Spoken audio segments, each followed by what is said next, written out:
Number 8, Darvaza gas crater, door to hell, Turkmenistan. Darvaza gas crater, जिसे नरक का दरवाज़ा के नाम से भी जाना जाता है, गैस क्रेटर तुर्कमेनिस्तान देश की राजधानी अशगब्बत से 260 किलोमीटर उत्तर दिशा में काराकोरम रेगिस्तान के दरवेज गांव में एक प्राकृतिक गैस का क्षेत्र है। यहाँ पर जमीन में बने एक बड़े छेद से मीथेन गैस निकलती है। इस छेद वाले गैस क्रिएटर का व्यास करीब 230 फीट और गहराई करीब 98 फीट है। कुछ लोग बताते हैं कि इस गैस क्रेटर में आग सन 1971 में लगी थी, तो वहीं कुछ लोग इससे भी पहले का समय बताते हैं। 20वीं शताब्दी में जब तुर्कमेनिस्तान सोवियत संघ का हिस्सा हुआ करता था, तब कुछ सोवियत भूवैज्ञानिक गैस का पता लगाते यहाँ पहुँच गए। यहाँ पर पहुँचने के पश्चात उन्हें गैस की जानकारी मिलने के बाद खुदाई शुरू करवा दी, लेकिन कुछ अंदर तक खोदने के बाद उन्होंने देखा कि वहाँ से गैस निकल रही है। जिस जगह पर खुदाई हो रही थी उससे कुछ दूर तक का क्षेत्र अचानक से जमीन के कुछ फीट अंदर धंस गया, लेकिन कहा जाता है कि जमीन के धंसने के साथ किसी की जान नहीं गई। इस जमीन के अंदर धंसने के बाद वहाँ से काफ़ी ज़्यादा मात्रा में गैस निकलने लगी। ये गैस वहाँ के लोगों को खतरनाक महसूस हो रहा था, उन्हें सांस लेने में दिक्कत हो रही थी। तब उन्होंने इस समस्या से बचने के लिए तथा गैस को रिलीज करने के लिए वहाँ पर उस गड्ढे में आग लगा दी, ये सोचकर कि कुछ ही दिनों में ये आग बुझ जाएगी और ये एक साधारण सा गड्ढा बन जाएगा जो अभी गैस का गड्ढा है। उन्हें लगा कि आग बुझाने के बाद इस गड्ढे से हम आसानी से तेल, गैस, पेट्रोलियम को निकाल पाएंगे, लेकिन ऐसा नहीं हुआ। वे लोग जो सोचे थे उससे कहीं ज़्यादा समय तक यह आग जलती रही। आपको बता दें कि वे लोग जो सोचे थे कि कुछ दिनों तक जलकर यह आग बुझ जाएगी, वह दिन 40 से 50 सालों में बदल गया, लेकिन आग अभी भी नहीं बुझी। कहा जाता है कि यहाँ पर इस गड्ढे में इतनी ज़्यादा मात्रा में गैस उपस्थित है कि यहाँ पर अभी भी आग जल रही है। ये आग अभी तक 1 सेकंड के लिए भी नहीं बुझी है। हालांकि कुछ रिपोर्टर्स गैस क्रेटर के बारे में दावा करते हैं कि सोवियत भूवैज्ञानिकों ने यहाँ पर तेल की खोज करने के लिए ड्रिलिंग की थी, तभी उन्हें खुदाई के दौरान गैस निकालने का मालूम चला और वहाँ के कुछ दूर तक के ज़मीन के धंसने के बाद अधिक मात्रा में गैस निकलने से उनके जान को खतरा महसूस हुआ और वो लोग इस गड्ढे में आग लगा दिए। तभी से यह आग जल रही है। वही वहाँ के स्थानीय लोगों का कहना है कि यहाँ पर पानी की खोज के दौरान इस गैस क्रेटर गड्ढे का निर्माण हुआ था।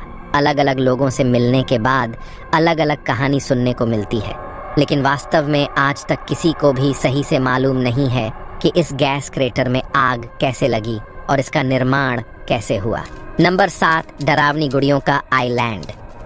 ये रहस्यमय जगह मैक्सिको से दक्षिण जोचिमिको कनाल के बीच ला इस्ला डे ला म्यूनिकस पर स्थित है। यहाँ आपको कई डरावनी गुड़ियाँ पेड़ों पर लटकी हुई दिखेंगी। स्थानीय लोगों का कहना है कि दर्जनों की तादाद में यहाँ की गुड़ियाँ एक दूसरे से कानाफूसी करती हैं। वे आंखें घुमाती हैं और एक दूसरे से इशारों में बात करती हैं। ये जगह काफ़ी ख़तरनाक है। अक्सर यहाँ पर घूमने के लिए लोगों को टूर गाइड ले जाने की सलाह दी जाती है। उन्हें अकेले इस जगह पर घूमने नहीं दिया जाता है। गुड़िया में बसी है बच्ची की आत्मा। स्थानीय लोगों के मुताबिक यहाँ लटकती गुड़ियों में एक छोटी बच्ची की आत्मा है जिसकी रहस्यमयी तरीके से मौत हुई थी। डॉन जूलियन सैंटाना बरेरा 2001 तक इस आइलैंड का केयर टेकर था। बताया जाता है कि जूलियन को एक बच्ची की तैरती हुई लाश मिली थी, तब उसकी सांसें चल रही थीं, लेकिन जूलियन उसे बचा पाने में नाकाम रहा। कहते हैं बच्ची की मौत के बाद एक गुड़िया भी बहती हुई यहाँ आई थी। जूलियन ने इसे बच्ची की गुड़िया समझ उसे उसी पेड़ पर लटका दिया जहाँ बच्ची ने दम तोड़ा था। उसके बाद जूलियन को एक के बाद एक कई गुड़िया मिलती चली गईं। जूलियन बच्ची की आत्मा की शांति के लिए उन्हें पेड़ पर लटकाता गया। उसके बाद से शुरू हुआ सिलसिला जारी रहा और आज ये स्थान पूरे तौर पर हॉन्टेड ही है। Number 6, San Luis Valley, Colorado. San Luis Valley जो अमेरिकी राज्य कोलोराडो में स्थित है, जो न्यू मैक्सिको के कुछ हिस्सों तक फैली हुई है। 8000 वर्ग मील क्षेत्रफल वाली यह घाटी 196 किलोमीटर लंबी और 119 किलोमीटर चौड़ी है, जहां रहस्यमयी आकृतियां देखने को मिलती हैं। एलियन रहस्य है यहाँ। आए दिन इस जगह पर पालतू जानवरों को मारने की घटनाएं सामने आती रहती हैं। इसके अलावा जानवरों के शरीर पर भी घाव देखे गए। वहीं कई बार शरीर के अंग भी गायब हो जाते हैं, लेकिन खून की एक बूंद भी नजर नहीं आती। कहा जाता है कि इन सब के पीछे एलियंस का हाथ है। इस संबंध में जूडी मेसोलिन नाम की महिला ने बताया कि वह साल 2000 से लेकर अब तक 50 से ज़्यादा यूएफओ को यहाँ उतरते हुए देख चुकी हैं। हालांकि इन घटनाओं के पीछे एलियंस हैं या कुछ और, यह अभी भी एक रहस्य है। Number 5, Danakil, Ethiopia. उत्तरी अफ्रीका के इरिट्रिया की सीमा से लगे इस स्थान को रहस्यमयी माना जाता है। यह जगह धरती पर मौजूद किसी भी जगह से अलग है। यहाँ पहुंचकर ऐसा लगता है मानो आप किसी दूसरे ग्रह पर पहुंच गए हों। यह दुनिया का सबसे गर्म स्थान होने के साथ साथ पृथ्वी का सबसे शुष्क और सबसे निचला स्थान भी माना जाता है। यहाँ साल भर औसत तापमान 35 डिग्री सेल्सियस के आसपास रहता है। इस जगह को डानाकिल डिप्रेशन के नाम से जाना जाता है। गर्म भूमि का रहस्य, कहा जाता है कि यहाँ हमेशा जमीन से आग निकलती रहती है। इतना ही नहीं, आसमान से बारिश की आग भी बरसती है। जहाँ इंसान का जिंदा रहना मुश्किल ही नहीं, नामुमकिन है। जब भी धरती के अंदर उथल पुथल मचती है तो अक्सर जमीन के अंदर आग लग जाती है। इसके कारण यहाँ पिघला हुआ लावा बड़े पैमाने पर फैला हुआ है। माना जाता है कि लाखों साल बाद डानाकिल डिप्रेशन एक गहरे गड्ढे में बदल जाएगा और यहाँ समुद्री पानी भर जाएगा। Number 4, magnetic hill, India. Leh शहर से लगभग 30 किलोमीटर दूर स्थित सड़क का एक छोटा सा हिस्सा गुरुत्वाकर्षण के प्रति अपने पूर्ण प्रतिरोध के कारण असामान्य है।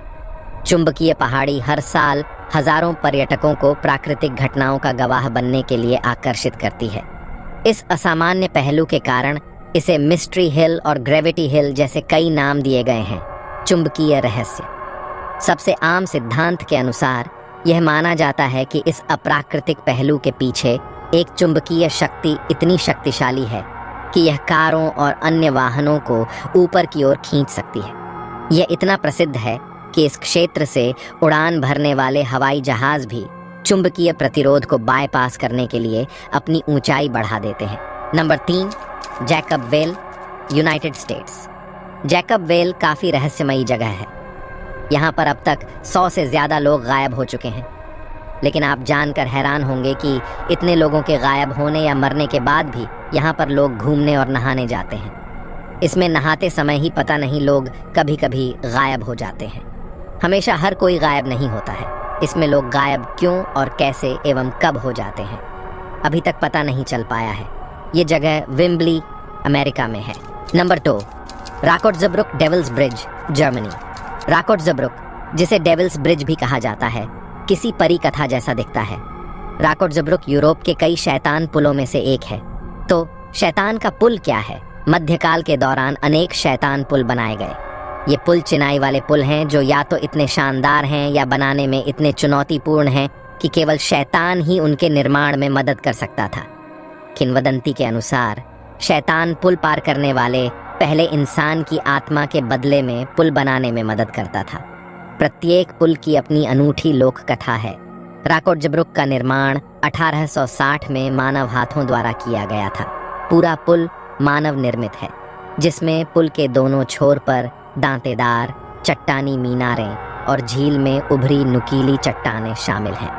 भले ही शैतान ने इस पुल के निर्माण में कोई भूमिका नहीं निभाई, फिर भी इसके नाजुक मेहराब के कारण इसे डेविल्स ब्रिज का नाम दिया गया है। यह इतना असाधारण है कि शैतान ने ही इसे बनाया होगा, ऐसा देखने में ये पुल लगता है। Number 1, the Nazca lines. यह द नाज़का लाइन्स पेरू में स्थित है। यहाँ पर कुछ ऐसी लाइन खींची गई हैं जिसे आप देखेंगे तो कभी मनुष्य, कभी कोई जीव या कभी कुछ और दिखाई देगा। इसमें एक हैरानी की बात तो यह है कि इसको अगर आप पास जाकर देखेंगे तो कुछ भी दिखाई नहीं देगा, क्योंकि यह सिर्फ ऊंचाई से दिखाई देता है। सालों की रिसर्च के बाद भी इसके बारे में ज़्यादा जानकारी नहीं मिल पाई है। बस इतना पता लग पाया है कि ये बहुत ही पुराना है, लगभग 400 से 700 ईस्वी के बीच इसे बनाया गया है। पेरू के नाज़का लाइन्स में पहले भी कई विशाल आकृतियां मिल चुकी हैं, जिसके कारण यहाँ दुनिया भर के पुरातत्वविद और स्पेस साइंस में रुचि रखने वाले लोग आते रहते हैं। इस जगह की खोज 1940 के दशक में की गई थी। तब से लेकर अब तक यहाँ प्राचीन मानव सभ्यता की कई बहुमूल्य वस्तुएं और आकृतियां मिल चुकी हैं।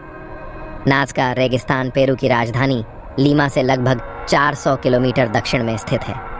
नाज़का लाइन्स का एलियंस रहस्य। स्विट्जरलैंड के मशहूर लेखक एरिच वॉन दानिकेन ने तो यहाँ तक दावा किया था कि पेरू के स्थानीय लोगों ने एलियंस को पृथ्वी पर वापस बुलाने के लिए इन जटिल पशु डिजाइनों को तैयार किया था। उन्होंने अपनी किताब चैरियट्स ऑफ द गॉड्स में लिखा है कि बिना किसी संदेह के यह कहा जा सकता है कि पेरू के पहाड़ों के किनारे पर बने विशाल चित्र हवा में खास संदेश भेजने के लिए बनाए गए थे। ऐसे में उनका उद्देश्य क्या हो सकता है? तब दावा किया गया था कि एलियंस इस जगह पर उतरते थे। आज के वीडियो में बस इतना